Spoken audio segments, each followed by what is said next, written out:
যে শিশু রামিসা আক্তার তাকে ধর্ষণ করে হত্যা করা হয় এবং এই হত্যা মামলায় তাকে পরবর্তীতে তার পিতা পল্লবী থানায় নারী ও শিশু নির্যাতন দমন আইনের একটি মামলা দায়ের করে। সেই মামলা দায়েরের পর আইন শৃঙ্খলা বাহিনী তড়িৎ ব্যবস্থা গ্রহণ করে এবং তারা তার দর্শক মোহাম্মদ সোহেল রানা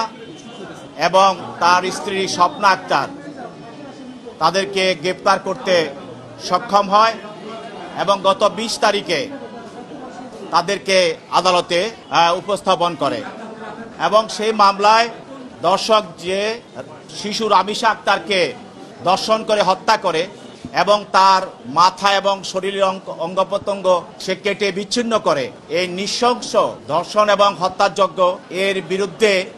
দেশবাসী এবং সরকার সবাই সোচ্চার হয় এবং তড়িৎ গতিতে এটার যেন বিচার হয় সেই ব্যবস্থা সর্বমহল থেকে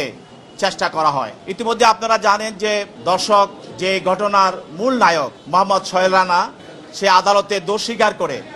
স্বীকারোক্তিমূলক জবানবন্দি প্রদান করে ম্যাজিস্ট্রেটের সামনে। এরপরে তাকে জেল হাজতে প্রেরণ করা হয় এবং তার স্ত্রী তাকে যে হত্যায় বা ধর্ষণে যে সহযোগিতা করেছিল মোসাম্মদ স্বপ্না খাতুন তাকেও জেল হাজতে প্রেরণ করা হয়েছিল। আপনারা জানেন যে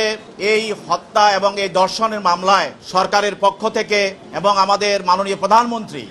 তিনিও নির্দেশ দিয়েছেন যে অতি তাড়াতাড়ি তাদেরকে আইনের আওতায় এনে তাদের শাস্তি নিশ্চিত করার জন্য এবং সেই সরকারের উদ্যোগ আইনমন্ত্রী এবং স্বরাষ্ট্রমন্ত্রী সবারই প্রচেষ্টায় এবং জনগণের সহযোগিতায় আজকে এই মামলার তদন্তকারী অফিসার 5 দিনের মধ্যে এই মামলার তদন্ত রিপোর্ট চার্জশিট আদালতে দাখিল করেন। আজকে এই মামলার চার্জশিটে বা অভিযোগপত্রে আসামি মোহাম্মদ সোহেল রানা এবং স্বপ্না আক্তার দুজনকে আসামি করে এই চার্জশিট দাখিল করা হয় এবং এই চার্জশিট দাখিল করার পর সেটা বিচারের জন্য প্রথম এটা সিএমএম আদালতে দাখিল করা হয়। সেখানে সিএমএম আদালত থেকে আমাদের এখানে